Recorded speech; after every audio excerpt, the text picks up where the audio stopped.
Unas ideas generales que estoy segura después tanto Marina como el Amparo van a concretar en propuestas más concretas, pero que sirven de contexto para entender este tema que nos aborda, y es esta gran pregunta que se planteó inicialmente para este conversatorio, que es mujeres que trabajan por la paz y los derechos humanos. Y por supuesto, yo tendría que decir que desde siempre uno encuentra, incluso en la mitología griega y en otro tipo de fuentes, que las mujeres hemos estado y han estado presentes en todos estos procesos de construcción de sociedades, de naciones, y que por supuesto han estado presentes con agendas propias. Yo de todas maneras me voy a centrar mucho en plantearlo un poco a partir de la ruptura que hacen las mujeres con la ética moderna cuando se constituyen en un actor o en un sujeto social claro, o clave, o mucho más identificable. Y es decir, en sujetos sociales con capacidad moral de emitir juicios y de actuar. Y yo creo que eso es muy importante entenderlo, porque una de las grandes dificultades que existen, lo que tiene que ver con la agenda y con el trabajo de las mujeres en las sociedades frente al tema de derechos humanos y de paz, es la invisibilidad y el no reconocimiento que se hace de esa actividad. Y en últimas, si se quiere, en la subvaloración que se hace de la actividad de las mujeres, o en las interpretaciones tradicionales que se hacen de las actividades de las mujeres como sujetos sociales en procesos que se han considerado estratégicos para la construcción de nación o para el fortalecimiento de la democracia. ¿Y esto qué significa? Pues significa que fundamentalmente las mujeres histórica y eternamente hemos estado construyendo agendas que impliquen que el reconocimiento social, el reconocimiento político no se dé solamente a nuestro papel en el mundo de lo privado, sino que ese mundo, por llamarlo de alguna manera en términos filosóficos, de la moral y la justicia, también es un mundo que nos compete. Y son mundos que están muy asociados a los modelos, muy asociados al tema de derechos humanos y por supuesto muy asociados al tema de la paz, es decir, a los ámbitos públicos que han sido fundamentalmente de dominio masculino. Por supuesto, esto está orientado a que las mujeres como sujetos sociales en su trabajo, en su participación en la construcción de agendas de derechos humanos y paz, lo que hemos intentado hacer desde cualquier lugar del mundo y en cualquier época ha sido lograr que esa aspiración universal de todas las mujeres, desde Colombia hasta países en África, Asia, etcétera, la aspiración de que el logro de la autonomía y la libertad como conceptos fundamentales y éticos sean una realidad para las mujeres. Y yo creo que ahí es donde hay un punto de tensión muy fuerte y, digamos, un punto inicialmente de incomprensión y luego de confrontación de lo que significan las agendas de las mujeres y las agendas feministas. Esa búsqueda y esa construcción de sujetos sociales, por supuesto, ha permitido que las mujeres y los movimientos y sus organizaciones desarrollen formas y prácticas específicas de participación, de representación social y política, que en últimas son formas que están orientadas a que de esa manera se reflejen de una manera muy concreta lo que son los deseos y expectativas de las mujeres en diferentes partes del mundo. Y eso creo que es muy importante porque nuevamente volvemos a una discusión, y es qué es la participación política y qué es la organización política, y uno encuentra, por ejemplo, que hay mucha subvaloración a lo que es la participación femenina y el liderazgo femenino, y eso digamos en lo concreto se refleja. Voy a poner un ejemplo, digamos, muy actual. Existen programas de protección para defensores y defensoras de derechos humanos, pero toda la concepción de cómo se protege a un defensor de derechos humanos está enfocado en lo que son las realidades y el liderazgo masculino. Eso significa que, por ejemplo, cuando de parte del gobierno le dan un esquema de protección duro a un defensor de derechos humanos, que es tener carro y escoltas, y le dan ese mismo a una mujer, uno encuentra qué pasa con eso, y es que los escoltas no se sienten cómodos de que esa mujer a la que tienen que proteger vaya al mercado, vaya al colegio, esté en una reunión con señoras, vaya a hablar con el cura y no se la pase en reuniones con el ministro o el presidente de la transnacional. Y eso, digamos, sería, y suena chistoso y lo vemos diariamente, pero tiene que ver con cómo el Estado concibe el tema de la participación y la política y las formas específicas de las mujeres de participar. yo extendería esa pregunta, por ejemplo, a lo que es el papel de las mujeres en la atención de las víctimas del conflicto armado. Yo creo que es importante reconocer que la atención humanitaria de la mayoría de víctimas de este país, del desplazamiento forzado, ha estado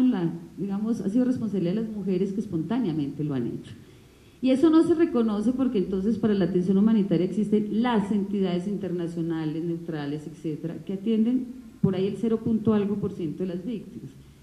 Esa subvaloración sigue siendo un problema grave porque sigue siendo un problema de desconocimiento de otras formas de representarse y de participar en el mundo. En ese contexto yo creo que es importante reconocer que las agendas de las mujeres, lo que han sido históricamente, son un reto para la democracia. Entre otras porque las agendas de las mujeres lo que hacen es interpelar constantemente a la democracia y decirle, bueno, usted como sistema dice esto, está fundado en estos valores, cumpla. Y si uno mira, digamos, cuál es la esencia fundamental de la democracia, que es garantizar derechos y ampliar libertades, uno entiende por qué la agenda de las mujeres es tan incómoda para la democracia. Por un lado, porque garantizar derechos significa que los estados de verdad generen las condiciones para garantizar derechos a todas y a todos, y eso significa reconocer las realidades particulares y los problemas que cada grupo o cada sector social enfrenta. Pero por otro lado, la que suena más dura para las democracias es el tema de ampliación de libertades. Y la ampliación de libertades, que es de verdad el reto que la democracia filosóficamente, digamos, lleva consigo,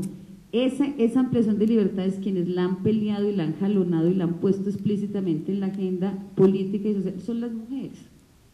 Y en esa medida, digamos, yo creo que ese es el reto más grande que plantean las mujeres y que la democracia aún no logra, digamos, responder. Además, las mujeres también con sus procesos organizativos han mostrado por qué es importante la separación de poderes en el Estado. Digamos, creo que es el sector social que más se ha peleado eso y que más ha estado orientado a decir, mire, si la democracia es cierta, si la separación de poderes es cierta, eso implicaría que justicia, ejecutivo, etcétera, actuaría de cierta manera, que es lo que no sucede. Pero además otro tema que es muy fuerte, que las agendas de mujeres también plantean como reto a la democracia, si es cierto que existen o no estados laicos. Y creo que esa es, digamos, la esencia fuerte de las agendas de derechos de mujeres, y es cómo lograr que los estados respondan a las exigencias de derechos humanos sin que haya toda la presión moral y religiosa que aparentemente no existe en las democracias, y solo hasta cuando las agendas de las mujeres se ponen en juego se evidencia que existe. Por ejemplo, la interrupción voluntaria del embarazo, como un derecho ya por lo menos establecido en Colombia en 3 casos. Por otro lado, este tipo, digamos, de retos implica de una manera democrática confrontar modelos y poderes, que también se supone que es la esencia de la democracia. La esencia de la democracia es que sea posible con unas reglas de juego claras, no solamente, digamos, mecánicas de elección, sino de poner en juego ideas y propuestas, confrontar esos modelos. Y quienes históricamente las hemos venido confrontando somos las mujeres. La lucha por la igualdad es un tema que ha estado en la agenda de las mujeres permanentemente, y por supuesto eso tiene que ver con la confrontación de lo que significa la expresión concreta de la realidad como formas de subordinación y de exclusión de los beneficios del desarrollo, por supuesto, y el uso excesivo de la violencia o la arbitrariedad en el poder, y el uso de la violencia en los espacios públicos y privados. Quienes más hemos, digamos, documentado y quienes más han sufrido las violencias en los espacios públicos y privados han sido las mujeres. Y eso, digamos, es un tema que está ahí pendiente. Yo veía hoy una denuncia de Amnistía Internacional y decía, esto es increíble. Las protestas en Egipto, por ejemplo, ahora que han detenido a los protestantes, a todos los han encarcelado y torturados, pero a las mujeres que han detenido les han aplicado el test de la virginidad, lo llaman, que es una serie de preguntas que hacen las autoridades egipcias, y si la mujer falla, están obligados a ponerle choques eléctricos, y está claramente, circuló en la prensa. Y uno dice, bueno, ¿qué sucede ahí? Digamos, en medio de una protesta donde las mujeres participan y aportan, siguen existiendo formas de represión particulares. Por otro lado, digamos, en este contexto de reto para la democracia, lo que han hecho las mujeres es desarrollar procesos pacíficos que son claramente transformadores, es decir, sin hacer uso de la violencia y por el contrario confrontándola y cuestionándola. Las grandes revoluciones, las que tienen que ver con cambios en la vida cotidiana de las personas, las han liderado las mujeres. Y eso, digamos, que para la democracia es un tema que todavía no es suficientemente reconocido y no es suficientemente valorado. Creo que también las mujeres en este proceso de retar la democracia y con el desarrollo de la propuesta y la reivindicación del derecho a la autonomía, entendido como un derecho en el que, digamos, se promueve el desarrollo, el libre desarrollo, el derecho al libre desarrollo de la personalidad, la autodeterminación y la necesidad de consolidar una sociedad que cuyas relaciones estén basadas más en derechos que en creencias, sigue siendo un reto y sigue, digamos, mostrando cuáles son las fisuras y los obstáculos reales que existen para poder hablar de un modelo democrático. Y por supuesto el derecho a decidir, que como les decía es el que se vuelve más confrontador porque por supuesto no solamente es el derecho a elegir y ser elegida y este tipo de decisiones políticas que también le han costado a las mujeres mucho, no solamente digamos en que se legalice y sea un derecho establecido en la ley, sino también en ejercerlo, porque muchas de las mujeres víctimas de la violencia en contextos de conflicto armado lo son por su decisión de poder participar políticamente. Pero además de eso, digamos que en muchas sociedades lo viven hombres y mujeres, el derecho a decidir sobre sus derechos sexuales y reproductivos, por ejemplo, que es una discusión muy fuerte que sigue estando en la agenda y que la democracia no aborda, digamos, con la complejidad que eso requiere, porque no es un tema solamente de si las mujeres pueden gozar o no de su libertad sexual, ser madres o no, es un tema que va mucho más allá. En esa medida yo creo que es importante reconocer que todos los avances que hay en términos de derechos de las mujeres han sido el resultado de grandes luchas de las mujeres y que además esos derechos no solo benefician a las mujeres, que es un poco lo que la sociedad y el Estado en general no reconocen. Por supuesto que es una confrontación del poder, claro que sí, pero en la medida en que se han ido estableciendo este tipo de derechos, lo que se encuentra es que la calidad de vida de la sociedad en general cambia. El primer Día Internacional de la Mujer se celebró en 1911 y la agenda en ese momento de las mujeres fue el derecho al voto y a ocupar cargos públicos. Y desde entonces, digamos, se fueron globalizando y se fueron desarrollando luchas nacionales y es increíble, pero uno mira después cómo el derecho internacional de los derechos humanos fue incorporando las agendas de las mujeres y se da cuenta de lo lento que sucede esto. Claro, la pregunta es ¿por qué es? Bueno, la respuesta es un poco simple, porque eso lo deciden los estados y los estados reflejan claramente las relaciones de poder en la sociedad y están orientados por hombres fundamentalmente, hombres que conscientemente tampoco están dispuestos a perder posiciones de privilegio. Y solo hasta en la Conferencia Mundial de los Derechos Humanos en el 93, o sea, empiezan estas luchas globales en 1911 y en 1993, en la última Conferencia Mundial de Derechos Humanos en Viena, se reconocen que los derechos de las mujeres también son derechos humanos, es decir, que en ese momento empiezan a ser regidos por el derecho internacional de los derechos humanos, pero además los estados asumen que tienen compromisos frente a eso. Y uno se pregunta, bueno, ¿y todos estos años qué pasó? Pues pasó que hubo una grave situación de violación de derechos a mujeres que nunca han sido claramente reconocidos ni identificados y que simultáneamente hubo unas grandes luchas de las mujeres porque esto parara. Por otro lado, desde siempre las mujeres en su proceso de reivindicación de los derechos han insistido en que el tema de los derechos es un tema que tiene que estar claramente reflejado en la vida cotidiana de las personas, es decir, que hay que tocar imaginarios, ideas, creencias y prácticas. Y que eso no puede seguir siendo un discurso bonito que nos identifique de declaraciones, sino que claramente tiene que ser una realidad que el Estado está obligado, digamos, a garantizar. Y son las mujeres con ese discurso las que logran, digamos, introducir la discusión de si el Estado tiene obligación solo de la puerta de la casa hacia afuera o de la puerta de la casa hacia adentro también. Y ahí hay una ganancia que en general ha beneficiado a otros sectores sociales y es que se le dice al Estado, usted también es responsable de lo que pasa de la puerta de la casa para adentro. Y el mundo de lo privado ha sido siempre el reflejo también de los órdenes sociales que los estados establecen. Y yo creo que ese es un aporte que en la lucha por los derechos humanos tampoco ha sido claramente reconocido y por supuesto no ha sido muy valorado. ¿Qué hay de fondo cuando uno ve la lucha de las mujeres por los derechos humanos? Uno encuentra que sigue persistiendo una profunda subvaloración a las violaciones de derechos humanos que sufren las mujeres y un profundo desconocimiento de los aportes que hacen las mujeres a estos temas. Por ejemplo, uno de los instrumentos más interesantes que hay en el derecho internacional de los derechos humanos es la Convención Internacional contra la Tortura. Y pocos y pocas saben, por ejemplo, que ese es un legado que dejaron las madres de la Plaza de Mayo a partir de su trabajo, en todo su trabajo frente a la desaparición forzada en Argentina y su pelea porque existiera una convención contra la desaparición,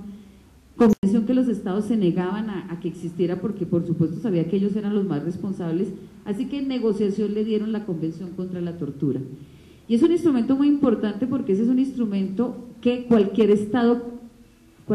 todo estado que lo ratifique tiene la obligación de aplicarlo, y ese es el instrumento por el medio del cual, por ejemplo, Pinochet fue detenido en Londres. Es decir, cuando uno mira también estas luchas en qué han aportado, también encuentra que hay un profundo desconocimiento de la humanidad frente a eso. Y ya terminaría yo diciendo que en esto mismo, digamos, con esta misma lógica, el tema de mujeres y construcción de paz es un tema que también se ha interpretado de diferentes maneras. Nuevamente,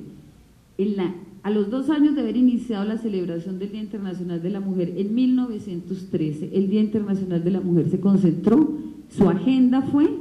contra la guerra, la Primera Guerra Mundial, y en favor de las víctimas. Es decir, en el 93 son las mujeres las que se levantan como actor social a decir no más a esta guerra y no se puede resolver así los conflictos. Bueno, hasta el 2000 el Consejo de Seguridad de Naciones Unidas expide la resolución 325 donde dice que hay que reconocer la participación de las mujeres en la construcción de la paz. Resolución sobre la que puede haber muchas críticas, pero lo que quiero llegar yo es cuando se oficializa y se hacen estos reconocimientos. Yo creo que además también se ha manejado mucho la idea de que las mujeres somos importantes en la construcción de la paz porque, digamos, emergemos como un actor post-conflicto. Y entonces ahora que todo está desbaratado, ¿quién va a reconstruir? Y ese es un papel que ha sido importante, pero siempre se ha desconocido el que se da durante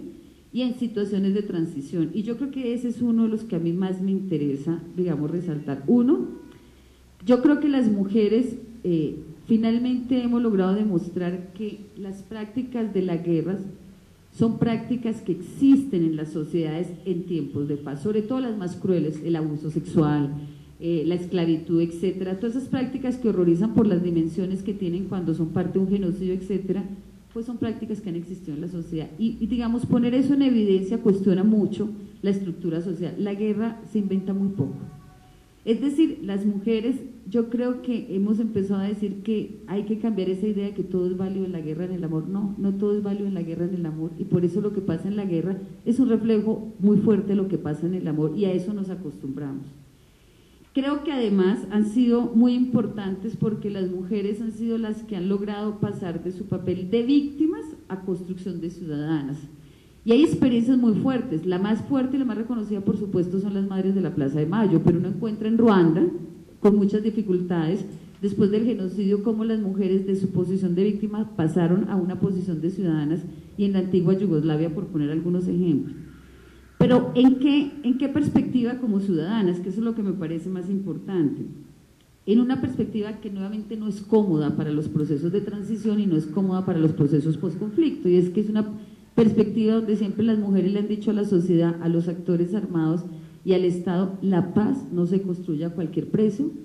y la democracia tampoco se construye a cualquier precio. Eso quiere decir que por eso quienes han abanderado, digamos, la reivindicación de verdad, justicia, reparación y garantía de no repetición han sido las mujeres. Y yo creo que ese es un tema que también es importante reconocer, porque lo cierto es que ya tenemos suficientes experiencias como para entender que efectivamente uno no puede construir la paz ni tener un proceso de transición a la democracia sobre la base de la impunidad. Es decir, que eso es absolutamente frágil y que esa fragilidad con frecuencia genera mayores niveles de violencia. Es lo que está pasando ahora en Ruanda, es lo que pasó en todo Centroamérica,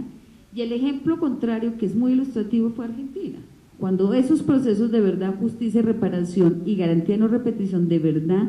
se establecen en la sociedad como un pacto, tiene la posibilidad de las sociedades hacer estos cambios. Y yo creo que ahí es donde el papel de las mujeres ha sido muy importante. Y cerraría diciendo que nuevamente ha sido muy importante desde miradas y roles tradicionales. Las madres de la Plaza de Mayo fueron aceptadas por la sociedad y el Estado, y en general siempre las madres, vamos, se les reconoce como su derecho a reclamar. No pasó lo mismo con la Asociación de Mujeres de la antigua Yugoslavia, las que fueron abusadas sexualmente y que se organizaron, no aguantaron, porque para la sociedad fue muy incómodo que siguieran hablando de los abusos sexuales y pidiendo reparación y pidiendo verdad, etcétera, y no las rodearon ni las respaldaron. Y lo mismo sucedió con Ruanda. Y ahí hay una gran pregunta, es ¿cuál es el papel que espera la sociedad y los estados de las mujeres como constructoras de paz. Creo que también valdría la pena, digamos, problematizarlo. Yo cerraría diciendo que la lucha de las mujeres por los derechos humanos y la paz han sido unas luchas continuas y permanentes e históricas. Y creo que eso, por decirlo de alguna manera, les da legitimidad como de ser la conciencia crítica de las sociedades frente a estos temas. Y se las da porque, de alguna manera también, yo creo que quienes han logrado poner en escena, en las discusiones, en las negociaciones, la esencia de lo que debe ser la paz y la esencia de lo que deben ser los derechos humanos son las mujeres. Y en esa medida siento que las sociedades y los gobiernos y las comunidades y las familias no logramos entender que ahí, digamos, que ahí hay una fuente de ejercicio ciudadano que valdría la pena, al que valdría la pena darle un chance para ver si es posible hacer las cosas de una manera diferente. Gracias.